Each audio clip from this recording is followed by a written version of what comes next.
नमस्ते दोस्तों, मैं प्रदीप नाथानी आज फिर आपके सामने राष्ट्र हित के बारे में अपने कुछ विचार रखना चाहता हूँ। आप जानते होंगे अब 21वीं सदी में पढ़ाई तो बहुत हो रही है। अलग अलग विषयों पे पढ़ाई होती है, उसमें अलग अलग सब्जेक्ट के नॉलेज भी मिलती है। लेकिन प्रश्न होता है, इतिहास को देखेंगे आपको ज़रूर ध्यान में आएगा कि केवल पुस्तकी ज्ञान जीवन में उपयोगी नहीं है। उसके लिए मैं ठोस उदाहरण दूंगा। इतिहास में जो घटित हुए उसमें से दो प्रमुख है।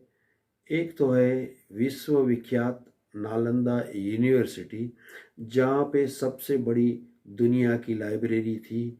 वहाँ कुछ विधर्मियों ने अपने आतंकी विचारों के द्वारा उसे जला दी। आग की चिंगारी 3 महीने तक जलती रही। और दूसरा उदाहरण है सोमनाथ मंदिर पे। आप जानते हो कि गुजरात में कितनी बार लूट मची, मंदिर को तोड़ा गया।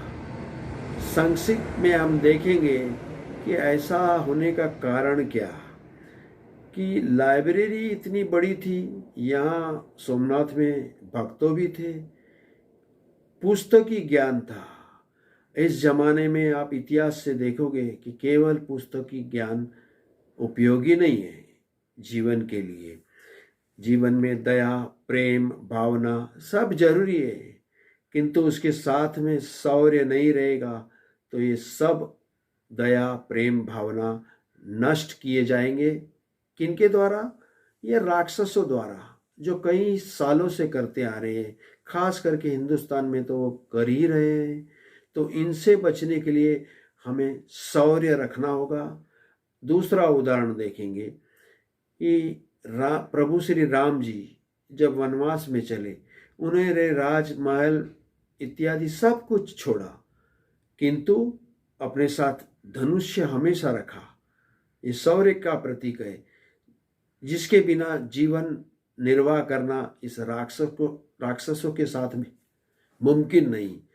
तो समझने की बात यही है कि शौर्य के बिना ये कलयुग के ज़माने में जिंदा रहना और हमारा जो भी कर्तव्य है उसमें पालन करना, हमारी संस्कृति को टिकाना बहुत ही ज़रूरी है।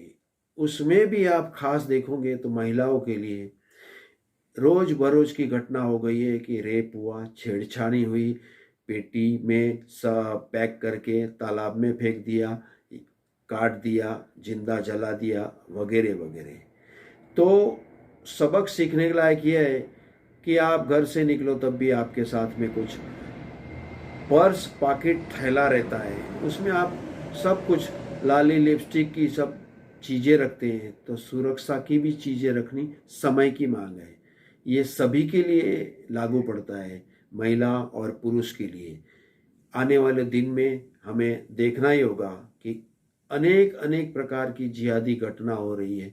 तो उसमें ये सुरक्षा का भी एक भाग हमें समझना होगा। खाली पुस्तकी कीड़े के हिसाब से बन के हम ग्रेजुएट हुए, डबल ग्रेजुएट हुए और हमारे निजी धन में रहेंगे तो अनेक उदाहरण है, देश है जो खत्म हो गए। हाल ही की घटना फ्रांस भी आपके सामने ही है, इंग्लैंड भी वही राह पे है। तो हमें सोचना होगा कि दया भावना के साथ हमें शौर्य रखना होगा।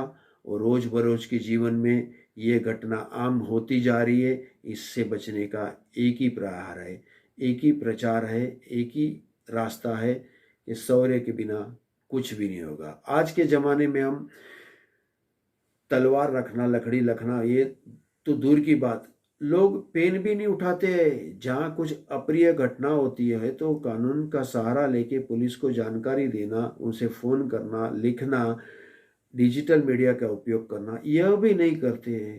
तो आप समझ लीजिए, राजा राम और छत्रपति शिवाजी महाराज, महाराणा प्रताप जैसे योद्धा नहीं आने वाले नहीं है। हमें खुद ही करना पड़ेगा। इसीलिए अर्जुन बोलते गांडीव हाथ में ले ले। द्रौपदी को भी कहा जाता है, द्रौपदी जी अभी कृष्ण नहीं आएंगे, तुम्हें तुम्हारी रक्षा करनी होगी। संक्षिप्त में फिर एक बार बताऊंगा कि पुस्तकी ज्ञान के साथ हमें शौर्य रखना होगा। वंदे मातरम। भारत माता की जय।